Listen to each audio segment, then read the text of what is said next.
네, 안녕하십니까. 정인태입니다.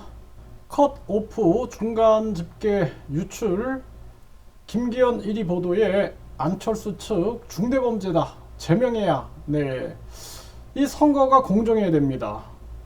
우리나라 가뜩이나 지난 선거에서 소쿠리 선거다, 소쿠리 투표다 해가지고 중앙선관위 위원장이 사퇴하는 사태가 있었습니다. 그래서 우리나라 국민들이 여론조사 또 선거에 대한 보도 그리고 뿐만 아니라 이러한 선거에 부정선거에 대한 의혹을 굉장히 많이 제기를 합니다. 그런데 컷오프 중간 집계가 유출이 됐다라는 거죠. 그래서 김기현 1위 보도에 안철수 측은 중대범죄다 제명해야 한다 강력하게 반발하고 있는 상황이에요.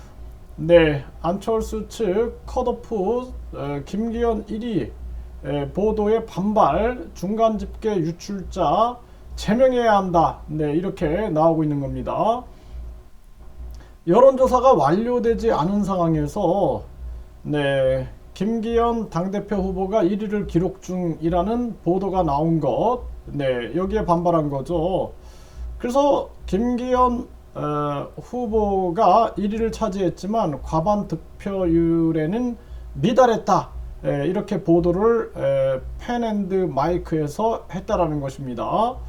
그래서 안철수 측에서는 중간 집계 결과 유출자에 대한 제명 조치와 선관위의 입장 표명을 요구한다. 네, 이렇게 목소리를 냈고요.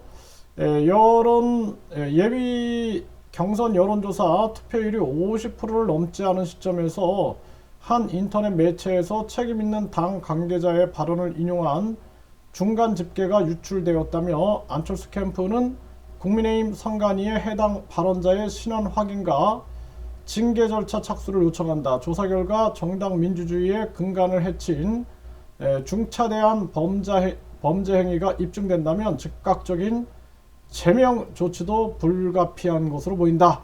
네, 이렇게 목소리를 내고 있는 상황입니다. 네, 8일에서 9일 이틀 일정으로 본경선 진출자 4명을 압축하기 위한 예비경선 여론조사를 실시하고 있죠. 책임 당원 6,000명을 대상으로 실시 중이다라는 것입니다. 네, 그래서 이 부분에 대해서 중간 집계 유출자 제명해야 된다. 그리고 중대범죄다. 네, 이렇게 뉴스앤 뉴스에서는 이렇게 또 전달을 하고 있습니다. 네, 갈등이 또 심화되고 있는 모습이에요. 컷오프 김기현 1위 보도에 안철수 측 유출자 제명해야 한다라는 것입니다. 그래서 이 선거가 항상 이 권력과 관련돼 있고 돈과 권력과 관련돼 있기 때문에 항상 여기서 보면은 문제가 터져요. 그래서 이런 상황은 있을 수 없는 일이죠.